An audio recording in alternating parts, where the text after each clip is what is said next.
Bilirsiniz, Azərbaycanda bölünmə var. Qardaşlar bölünübdür, filan kəskidir, şucudur, o deyir ona qulaq asma, bu deyir buna qulaq asma. Bunun səbəbləri nədir və bunu nasıl çözə biliriz? Bugün belə baxsaq sahəyə bir tayfa var. Bugün bir qrup var. Azərbaycanı bugün elə təqdim eləyir ki, sanki Azərbaycanda bir dini qruplar var və bu dövlət üçün, coğrafiya üçün çox təhlükəlidir.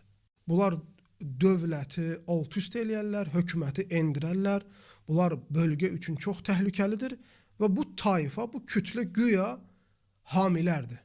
Bunlar sadəcə bunu qoruya bilirlər və bunu önə sürərkən də çox yalanlar, ondan sonra iftiralar, əslində əhl-i sünnənin yolu olmayan mənhəclərə baş atırlar, can atırlar, yol atırlar. Və bunu da nəyin altında? Bunun da sələflik altında, bunun da orta yol altında belə bir tayfanın qruplaşmaların olduğunu görürük. Belə bir tayfanın oluşmasının və bunların bu şəkildə belə təqdim eləməsinin arxasında bunların şəxsi mənfəətləri var.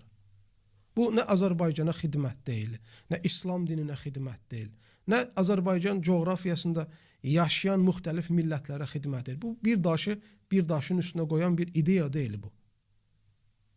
Mən rümüzləri də, şəxsləri də, bu şeyləri də mən qəşəng şəkildə analiz edib görmüşəm və bir çoxlarına da bu sahədə doğru bir mənhəc, doğru bir yolla getmələrini tövsiyə eləmişəm. Azərbaycanda birinci bunu bilməmiz lazımdır ki, belə bir təhlükə yoxdur.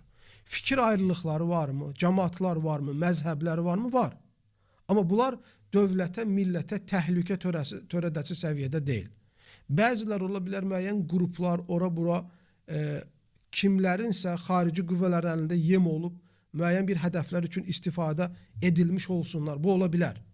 Lakin bunlar da o vəsf olunan qədər bir təhlükə kəsb eləmir.